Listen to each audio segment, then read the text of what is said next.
Friends, a few hours ago, Apple released the first beta of macOS Ventura 13.3 to developers. And in this video, I will install this developer beta to my unsupported Mac and see what's happened. Can OpenCore 6.1 handle macOS 13.3 or not? Let's find out in this video. By the way, if you are looking for the step-by-step installation of macOS Ventura on your unsupported Mac, then please watch this video. The link is in the video description. So friends, if you already have your Mac enrolled in the Apple Developer Program, all you need to do is go to System Settings and click on the Software Update to download and install macOS Ventura 13.3. If you are not a developer and still want to test this developer beta, then all you have to want is this tiny developer utility. You can request any developer for this utility, or download it from the internet, it's up to you. As soon as the installation is complete, your system settings will open automatically, and take you directly to the software update.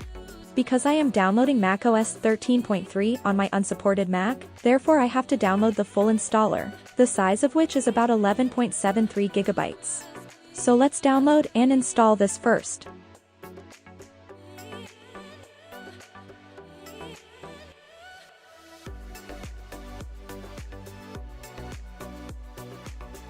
After installation, maybe your screen shrink and your computer slow down, but please don't worry, it's due to drivers or full Spotlight Index, and it will be normal after a few minutes. You see, after installation my OpenCore app has automatically opened, and showing me some patches. All I have to do is press that OK button.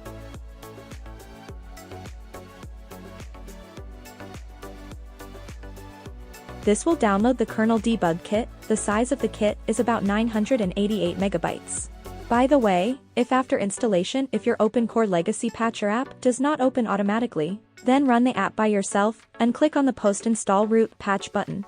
If there are any available patches for your system, just install them by clicking the Start Root Patching button. Anyway, when the process is complete, just click on the Reboot button and restart your Mac. After restarting, you will see everything is back to normal. Now run the OpenCore app once again, and click on the Build and Install OpenCore button. Click on Install to Disk. Choose your internal or external SSD in which you have installed macOS Ventura. Click on EFI. Type your admin password and hit the Enter key. Now click on Reboot button and restart your Mac. Now we successfully upgrade our unsupported Mac to macOS 13.3 Ventura. After the upgrade, first I open my Freeform app, and it works great on my unsupported Mac.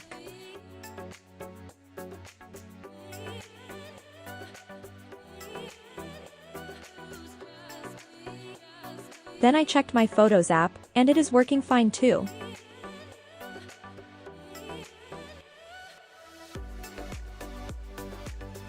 After that, I opened the Weather app, and it also works perfectly on my unsupported Mac. In short, I checked all my apps and they are all working perfectly without any issues. Maybe I'll find some bugs or issues later. If so, I'll mention them in my next video.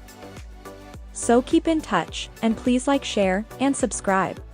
Thanks for watching, have a nice day.